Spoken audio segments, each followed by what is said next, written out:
Rail world کے معزز دوستو، آپ نے زہریلے سانپ، بچھو اور دیگر خطرناک زہریلے جانوروں کے بارے میں تو سن رکھا ہوگا جو پل بھر میں ہی کسی کی بھی زندگی کا خاتمہ کر سکتے ہیں۔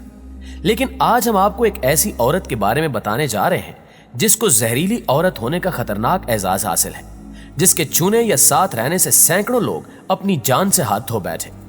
اس کے علاوہ ایک شخص کے بارے میں بھی آپ کو بتائیں گے جو روزانہ خود کو خطرناک سانپ کوبرا سے ڈسوانا اور اس کے زہر پینے کو صرف کھیل سمجھتا ہے۔ معزز دوستو، اس زہریلی خاتون کا نام گلوریا امریز تھا، جو کہ ایک نہایت خوبصورت اور خوش مزاج ہونے کے ساتھ ساتھ خاصی امیر بھی تھی۔ اس کا شوہر ٹیلر اس سے بہت پیار کرتا تھا اور ان کے 2 بچے بھی تھے۔ تبھی اچانک ایک دن ان کی خوشحال زندگی تکلیف دہ زندگی میں بدل گئی اور پورے گھر میں بھونچال آ گیا۔ دل کی دھڑکن اچانک بڑھنے کی وجہ سے گلوریا کو 19 فروری 1994 کو اچانک ریور سائڈ اسپتال منتقل کرنا پڑا۔ دل کی دھڑکن تیز سے تیز ہو رہی تھی، جس کی وجہ سے بلڈ پریشر میں بھی اونچ نیچ جاری تھی۔ گلوریا مسلسل کانپ رہی تھی، جبکہ اس کے ہاتھ اور پاؤں بھی نیلے ہونا شروع ہو گئے تھے اور سانس میں رکاوٹ کی وجہ سے وہ کچھ بھی بولنے سے قاصر تھی۔ گلوریا کو بے ہوش کرنے کے لیے 3 انجیکشن لگائے گئے، لیکن ان انجیکشنز کا بھی اس پر کوئی اثر نہیں ہوا اور اب گلوریا کا ہارٹ فیل ہونے لگا تھا۔ ایسا محسوس ہو رہا تھا کہ جیسے جلد ہی گلوریا کی موت واقع ہو جائے گی۔ لہٰذا کسی بھی طرح گلوریا کے دل کی دھڑکن کو بند ہونے سے بچانے کے لیے ڈاکٹروں نے بجلی کے جھٹکے بھی لگائے، لیکن ایسا کرنے سے حالت مزید بگڑ گئی اور گلوریا کے سینے پر کوئی عجیب قسم کے زخم بننے لگے، جنہیں ڈاکٹروں نے بھی پہلی بار دیکھا تھا۔ ان زخموں کے نکلنے کے بعد گلوریا کے منہ سے خطرناک قسم کی بدبو پھیلنے لگی اور آہستہ آہستہ یہ بدبو پورے کمرے میں پھیل گئی۔ جب اس ساری صورتحال سے سینئر ڈاکٹر کو آگاہ کیا گیا تو ڈاکٹر جیمز نے فوراً گلوریا کا بلڈ سیمپل لینے کو کہا۔ جب نرس کی جانب سے بلڈ سیمپل لیا گیا تو اس بلڈ سیمپل سے بھی امونیا گیس کی تیز بو آ رہی تھی۔ امونیا گیس کی بدبو اتنی تیز تھی کہ اسپتال میں موجود کچھ لوگوں کا دم گھٹنے لگا، جبکہ کچھ نے تو الٹی بھی کر دی۔ اچانک سے وہاں موجود نرس کو گلوریا کے بلڈ سیمپل میں کوئی خاص قسم کی ٹھوس چیز تیرتی ہوئی نظر آئی۔ نرس نے فوراً ڈاکٹر سے پوچھا کہ کیا اس ساری بدبو کی وجہ بلڈ سیمپل میں تیرتی ہوئی یہ ٹھوس چیز ہے، لیکن ڈاکٹر کے جواب دینے سے پہلے ہی وہ نرس بے ہوش ہو گئی اور کچھ ہی دیر بعد ڈاکٹر کو بھی چکر آنے لگے۔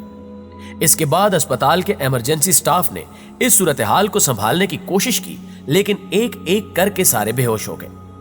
یہ سب بہت عجیب تھا، کسی کو کچھ سمجھ نہیں آ رہا تھا، اسی لیے چیف ڈاکٹر نے سبھی سٹاف کو اسپتال سے باہر پارکنگ ایریا میں جانے کا کہہ دیا۔ اس خطرناک صورتحال کے بعد گلوریا کے گردے فیل ہونا شروع ہو گئے تھے، جو کہ اس زہریلی گیس کی وجہ سے نہیں بلکہ پہلے سے موجود کینسر کی وجہ سے فیل ہوئے تھے۔ البتہ اس زہریلی گیس کا گلوریا پر کوئی اثر نہیں ہو رہا تھا۔ ڈاکٹر بھرپور کوشش کرنے کے باوجود گلوریا کو نہ بچا سکے، لیکن گلوریا کے مرنے کے بعد ان کا علاج کرنے والے ڈاکٹرز کے ساتھ بہت خطرناک صورتحال پیش آئی، جبکہ ان میں سے 5 کو تو اسی اسپتال میں داخل ہونا پڑا۔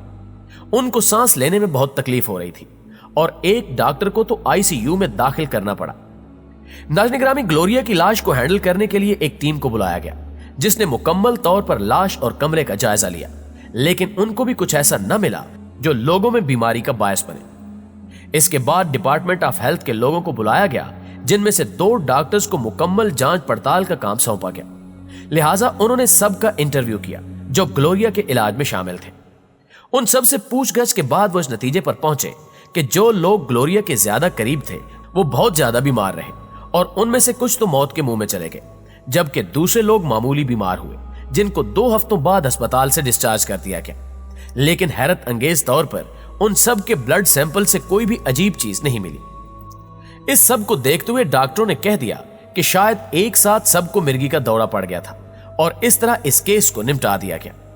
لیکن جب نرسوں کو اس بات کا علم ہوا کہ اس بیماری کو مرگی کا دورہ کہہ کر رفع دفع کر دیا گیا ہے تو انہوں نے شدید برہمی کا اظہار کیا، کیونکہ یہ واقعہ بھولنا ان کے لیے بہت مشکل تھا اور گلوریا کے جسم سے آنے والی بدبو ابھی تک ان کو ستا رہی تھی۔